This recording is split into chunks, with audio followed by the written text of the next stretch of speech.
So this is a quote from the NIST report.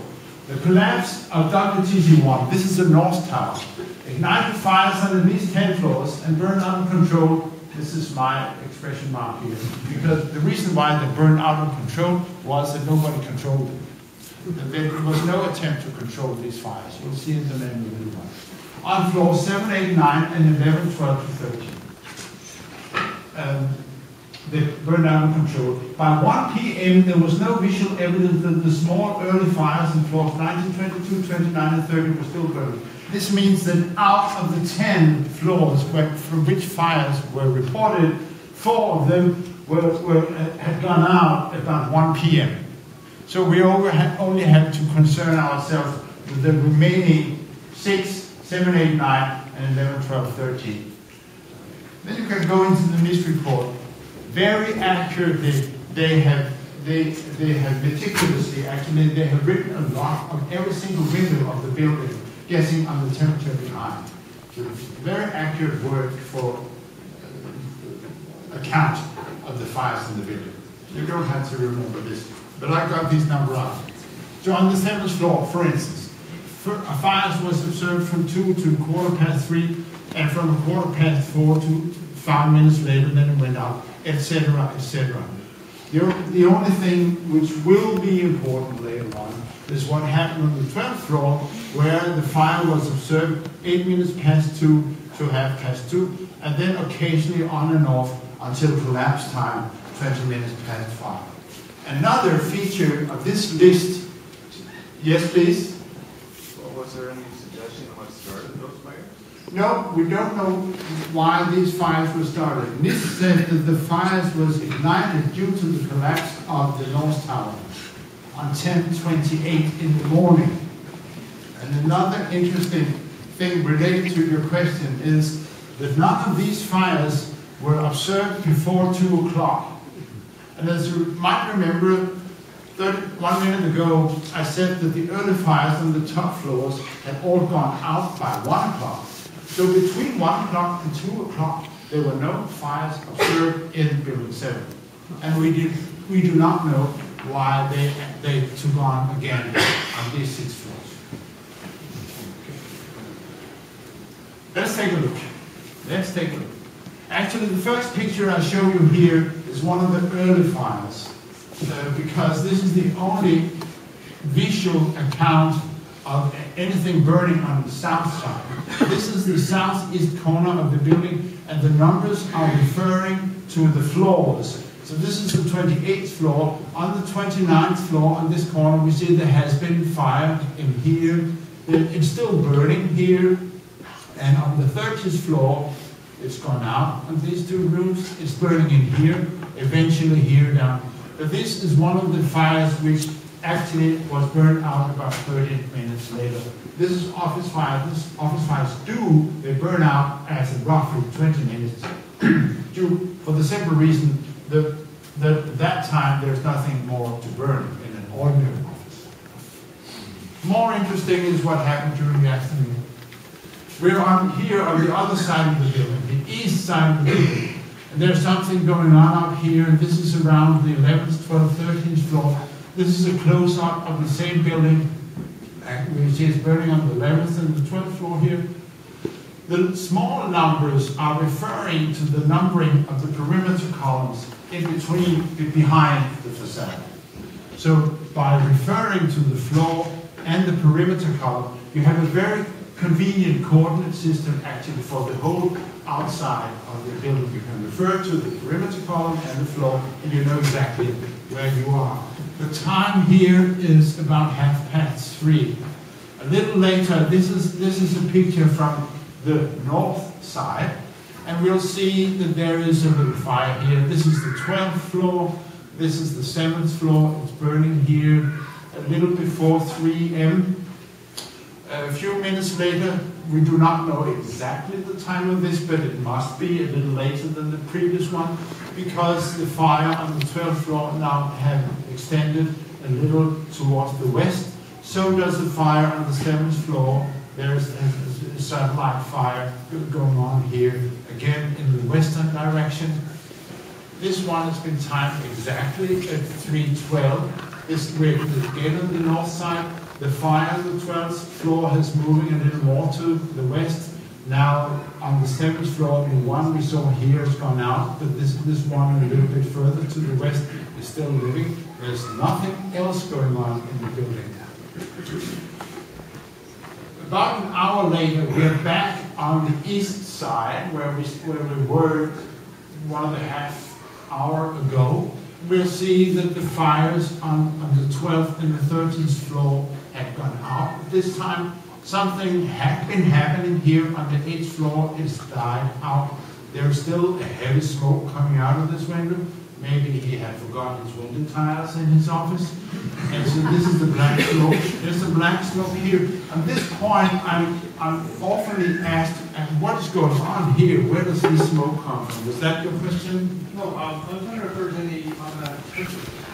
The automatic sprinkler system. This is a story on its own, because the building was totally equipped with an automatic sprinkler system. There was an early report by FEMA, the Federal Emergency Management Agency, which I do not mention here because it's not important for the NIST report, but it is recommendable because the technical descriptions in these reports are revealing. And there you can see how actually the design of the whole automatic sprinkler system. It was divided in two, so that the lower part of the building up to the 22nd floor was fed by water from the city, while the upper part of the building from the 22nd floor and up, they were fed from two enormous water tanks on the roof, each being 22,000 gallons of water. And they should have gone on automatically. I've had an email from a Danish engineer who said, I have looked into these blueprints, and this building should be drowned in water whenever the fire took off. It didn't happen. In the FEMA report, they tell us that on the morning of September 11th, the automatic sprinkler system was turned off because they wanted to make a drill or a rehearsal. What would you say? An inspection. I think the drill would be the proper word for the sprinklers. So it was turned off manually in the morning. This is not in the NIST report. The NIST claimed that since we are dealing here with fires below the 22nd level, the water pressure of the city water was so low that they could not feed the automatic sprinkler system. And this is the only thing I can say.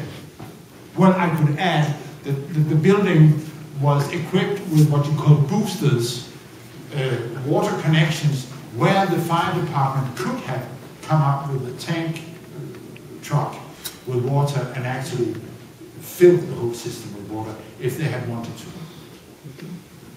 That's the answer. Yes, please. You mentioned there were fires on certain floors. Do we know which offices those were in? Were they government or private? This is a little funny answer. Question.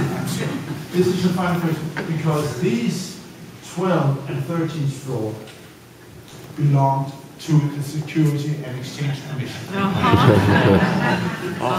we don't know why they took fire to the government.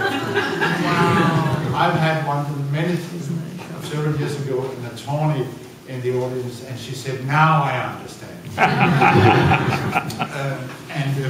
And another funny aspect of this is that I told you that an office fire usually is rated for 20 minutes. And NIST, you use this number when you are making calculations or computer simulations of how the fire moves around on the floor. Because after these 20 minutes, either the fire has to jump to the next office or it dies out. So it's an important number.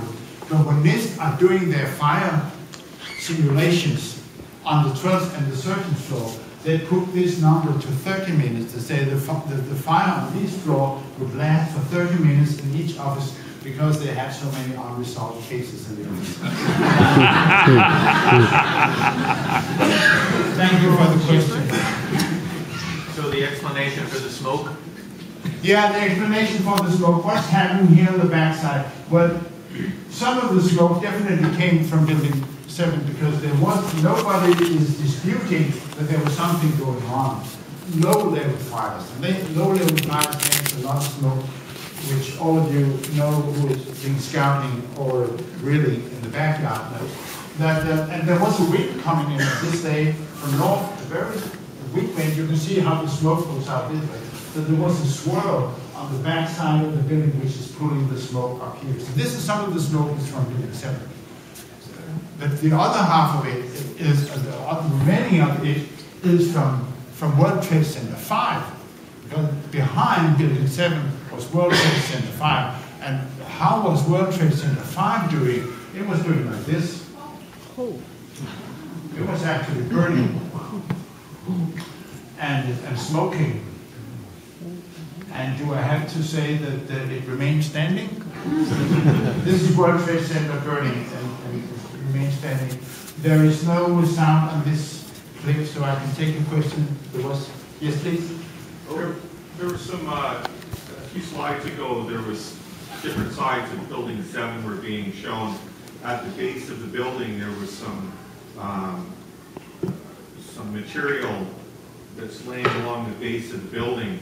Is that what is being assumed that broke the windows, started the fires? There wasn't anything of size, but it looked more like on the fascia, just at the base. I don't know if you followed that. But I can only say that there were no reported fires below the 7th floor. But of course there were debris from the North Tower down, if that's what we're referring to. Is that what they're assuming broke through the windows and started the fire? No, because what we're watching is the north side. Yeah. And the side, and it is the south side, which is confronting the north side. Yeah. There should be no difference in the north side. So I'm not quite aware of what you're referring to. What about? There's behind, on the road behind, there was, yes please. Which building was the NASDAQ?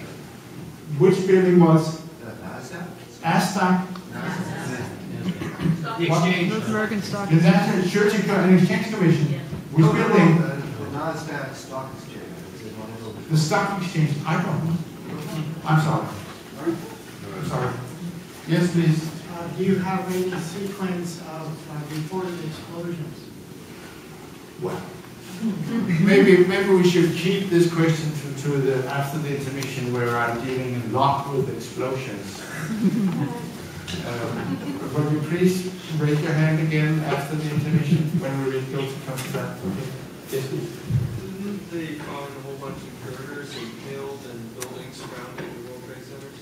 I'm sorry, I didn't get Didn't that. they find a whole bunch of girders and things impaled in buildings? Yes, there were girders going around from the exam. This also, I'll show you the footage and the evidence for that after the intermission. Your mind is working too fast. Okay. Yes, okay. Did you do the same analysis for the free fall and speeds for the building 1 and 2? Well, yes, the channel did, yes. Did they collapse at free fall speed? No. I'm sorry? It did not collapse at free fall speed. It didn't. No. But it collapsed with constant acceleration about 2/3 of free fall speed. And it was constant acceleration all the way down. And it also has physical consequences for the collapse. Was there a difference in the time of the collapse for the top stories as compared to the below the point of impact? So, Yeah. I mean, when the planes came in, these Well, what is fall at a different rate than the one below. well, what you'll see after the intermission, the rate we are talking about is the rate of the crush zone of the towers. The story of the towers is different from that of building 7. I present it after the intermission. You are all talking about, you're taking all my clues.